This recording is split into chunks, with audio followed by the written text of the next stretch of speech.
कि मैं आपकी कोख से जन्म लूंगा। इस पुत्र का नाम मैं राम रखता हूँ। अनगिनत वर्षों से मिथिलापुर में बिल्कुल ही बंजर हो रखा है।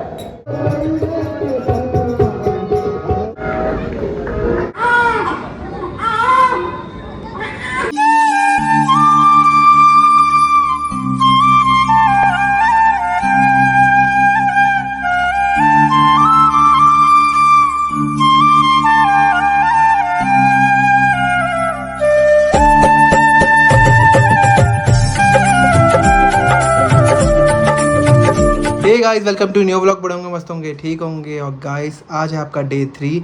आज होगा श्री राम जी का जन्म और सीता माँ का जन्म होगा। तो जाके फटाफट पहुँचते ग्राउंड में, आपको आज की लीला दिखाते हैं। और जिसने अभी तक पहला और फर्स्ट डे और सेकंड डे का व्लॉग नहीं देखा, फटाफट जाओ, मैंने प्लेलिस्ट बना दी है। प्लेलिस्ट पे जाकर क्लिक करो 2024 बजरंग रामलीला, आप पूरी आपको मिल जाएगी रामलीला हमारी। और जाके प्यार दिखाओ चैनल को, जिसने सब्सक्राइब भी नहीं किया चैनल सब्सक्राइब भी कर लो। और वीडियो को लाइक करो, कमेंट करो, अपने दोस्तों को शेयर करो। अब चलते ग्राउंड में, आपको दिखाते हैं आज की लीला।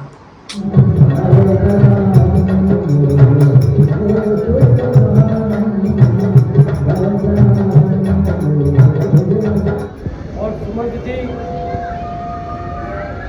राजकाल कुशल से तो चल रहा है। महाराज, आपकी दया से सब प्रजागण खुशहाली है, सब आपका ही नाम करते हैं। यह अवधपुर की बस्ती नहीं, यह अवधपुर की बस्ती नहीं, अमरपुर की बस्ती है। ये अमरपुर की बस्ती है। और चलती अमन की और वर्षा सुख की बरसती है। निर्जन व्यापार करते हैं, निर्जन व्यापार करते हैं, प्रजागणों में खुशहाली है।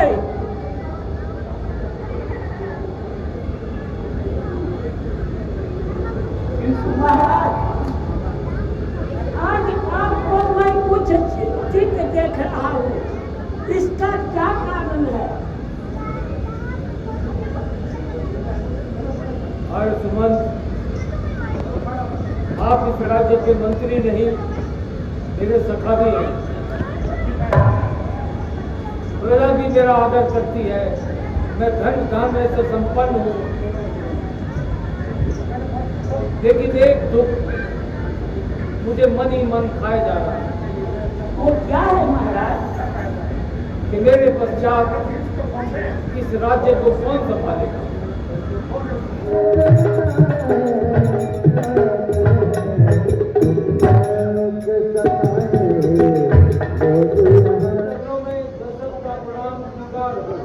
यशस्वी हो राजन, यशस्वी हो।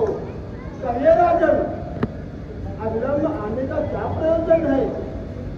आपके मुख पर कुछ मलिनता दिख रही है। गुरुदेव,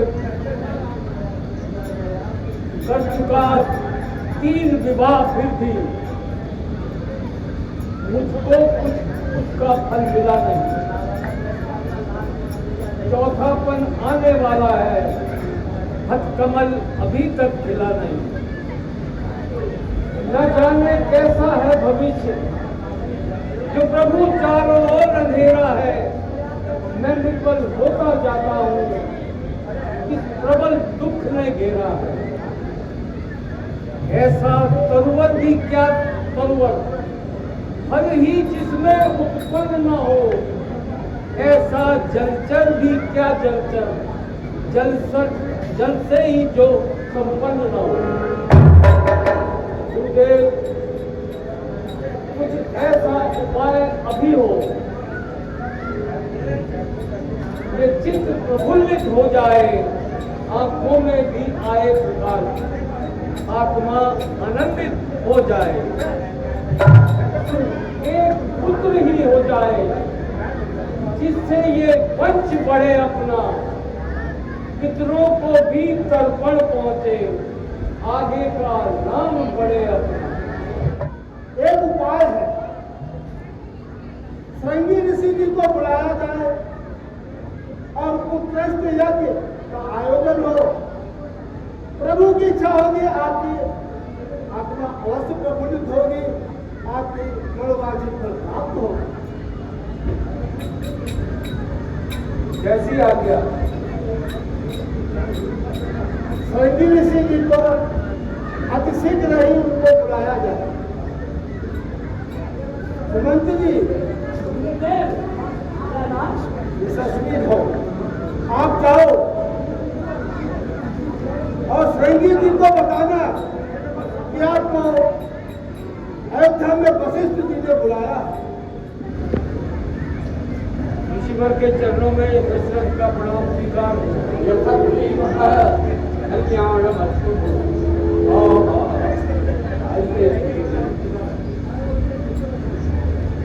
आइए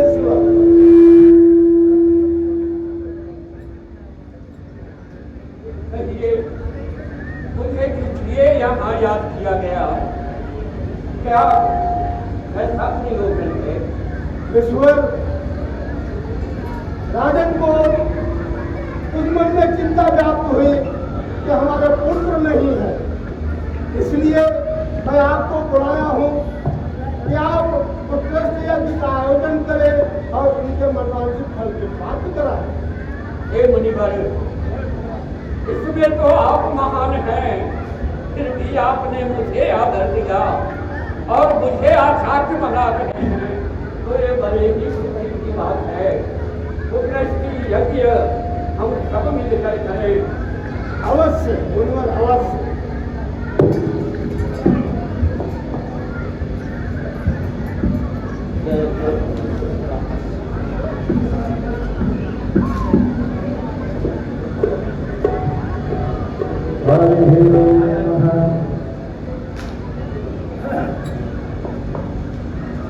पवित्रो सर्वावस्थां गतो विवाह्य शाश्वते चक्रलीला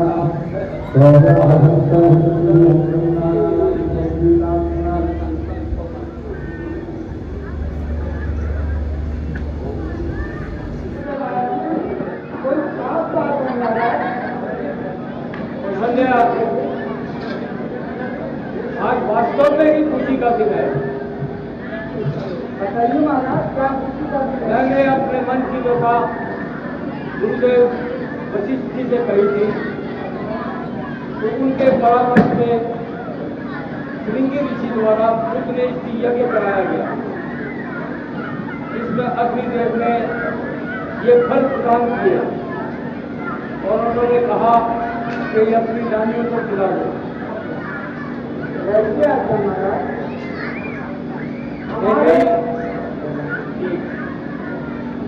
और इन दोनों में से आधा आधा भाग तुम दूसरों को भी देना। विश्वास हो गया, हमारे मन में जो अभिलाषा है वो बहुत बढ़िया है।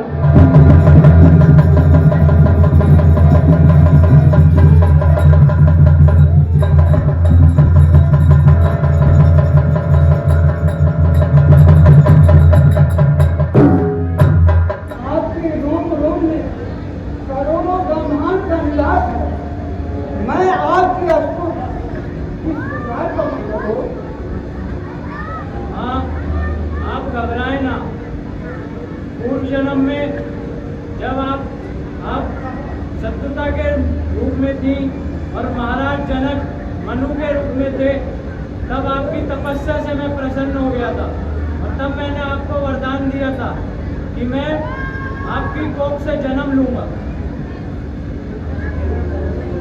हे माता, वह समय आ गया है।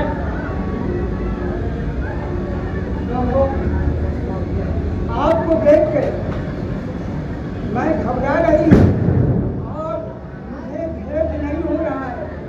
प्रभु, आप मेरी विनती सुने, क्योंकि संसार वाले सुनेंगे कौशल्या जी के दिल में 4 भुजा वाले पुत्र पैदा हुए हैं तो हमें हंसी उड़ाएंगे। इसलिए प्रभु, मेरी यही इच्छा है कि आप इस रूप को त्याग करें और बाल लीला करें।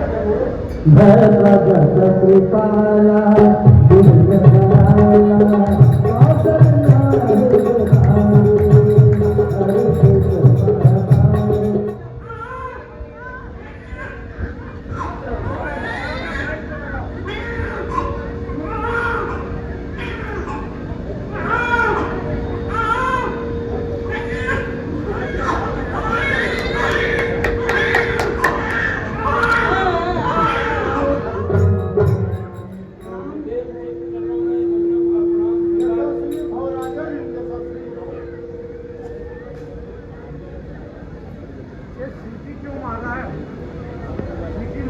कंट्रोल करो यशस्वी भव, यशस्वी और इनको बंद कर दो।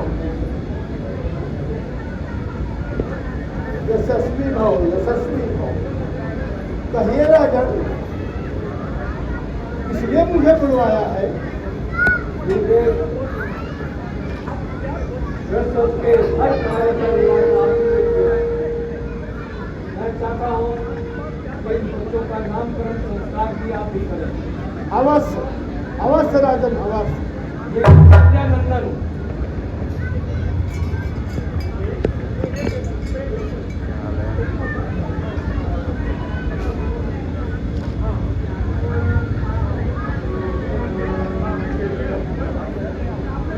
हरे नाम विजय आपका ये पुत्र पूरे संसार को अपने में वशीभूत करना, सबको देख रेख करना अति उत्तम इसका कार्य है। इसलिए इस पुत्र का नाम मैं राम रखता हूँ। राजन, यह पुत्र आपका विश्व का भरण पोषण करेगा और लोकप्रिय बनेगा। इसलिए इस पुत्र का नाम भरत रखता हूँ। राजन,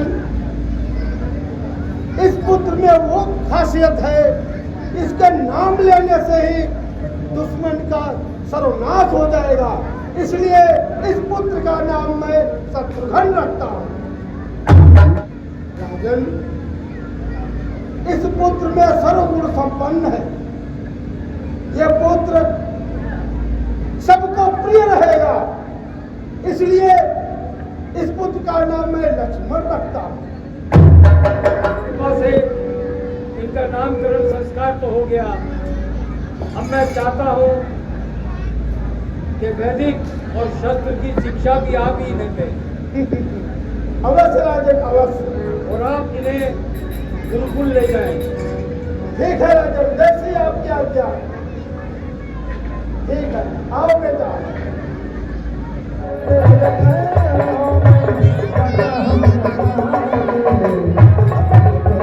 का उच्चारण करेंगे। गए सारे लोग एक साथ करेंगे।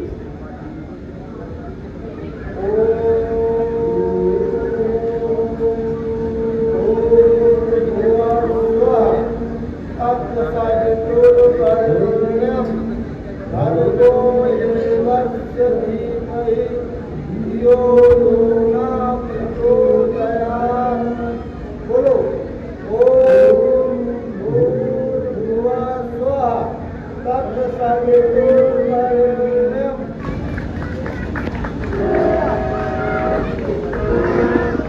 की जय हो।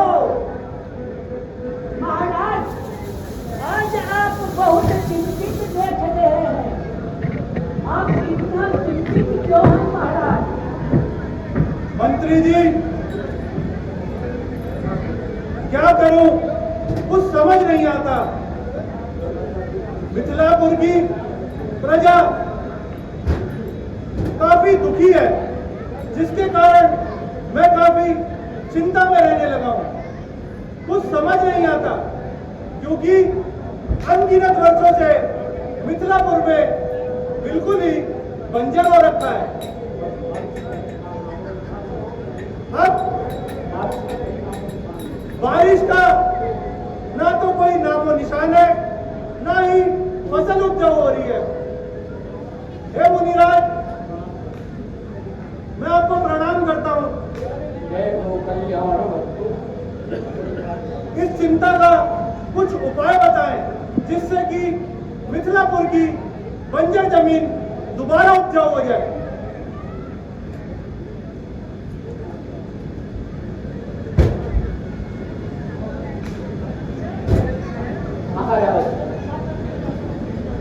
ये हम लोगों के लिए मिथिलापुरी वासी जितने हैं, उनके लिए यह बहुत चिंता की विषय है महाराज। क्योंकि अगर बारिश नहीं होगी, फसल नहीं होगी, तो भला प्रजापुरवासी कैसे रहेंगे? यह तो हम लोगों के सामने बहुत कठिन समस्या है महाराज। किंतु मेरा ज्योतिष का गणना ऐसा कहता है कि महाराज एक सोने का हल बनाया जाए। महाराज आप और सुनैना दोनों मिलकर के खेत में सोने का हल जो है अपने हाथ से चलाए, जिससे परमात्मा खुलकर कोई उपाय अवश्य करेंगे और मिथिलापुरी जो ये उदास है सब फिर से हरी भरी हो जाएगी। जैसी आज्ञा ऋषिवर। मंत्री जी,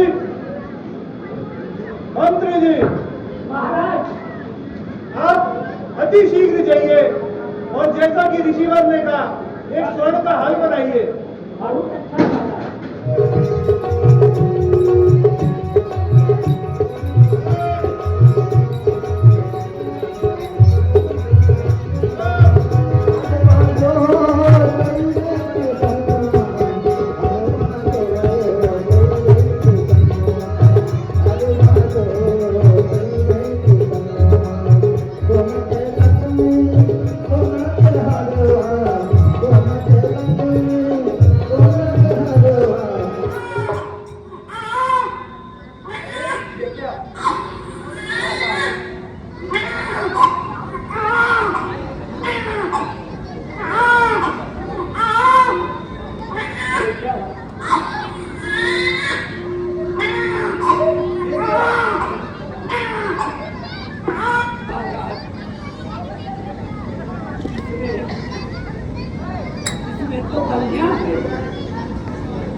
अरे